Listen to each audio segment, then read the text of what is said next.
And 100 seconds after the arrows spotted her, she was still alive. "Snowdancer is allied with the arrows via Trinity," the wolf said, and she wondered if he realized his claws had sliced out of his skin at some point. "I asked for protection for you." Memory finally found her voice. "You called arrows to help me?" It was like calling a school of carnivorous sharks to look out for a minnow. A shrug, the muscles of his back and shoulders rippling. "Arrows are the wolves of the Psy-Net." His phone buzzed. While he spoke to whoever was on the other end, Memory dared to peek into the Psy-Net. The black wave had split in two. One mind stood sentinel on either side of her own, protection or enforcement. As she watched, wondering if she'd gone from one prison to another, and eyes hot, vowing to break out again if she had, the arrows began to drop small, glittering psychic constructions around her mind. She stared at them uncomprehendingly until Alexi's voice brought her back to the real world. A kick of her heart, her skin suddenly tight, because she'd forgotten the predator in the room with her while distracted by those on the psychic plane. Her eyes skated away from the dangerous amber of his and caught on the red marks on his shoulder. A wave of dull heat crawling over her skin, she curled her fingers into her palm. "I'm sorry."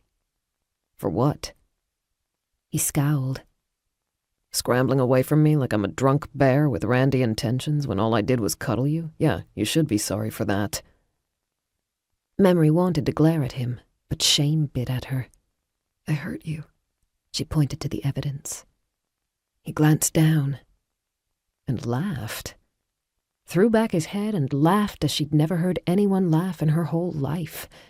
It was like fur over her senses, a delicious taste on her tongue, a cascade of butterflies in her stomach.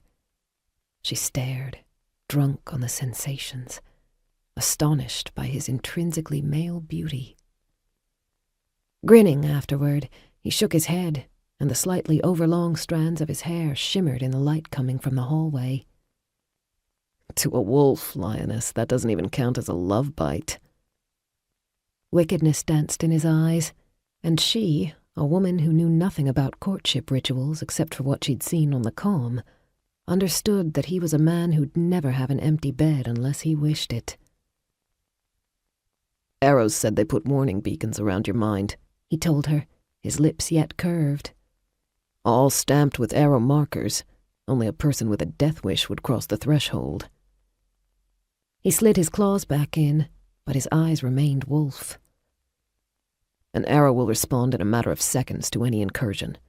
Squad's also attempting to track Renault on the net. No joy with a facial lock. They tried just now when I passed on his name.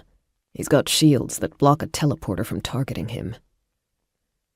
Pressed up against the back wall by now, Memory hugged her knees to her chest and said, "Why?" The arrows didn't know her, had no reason to help her.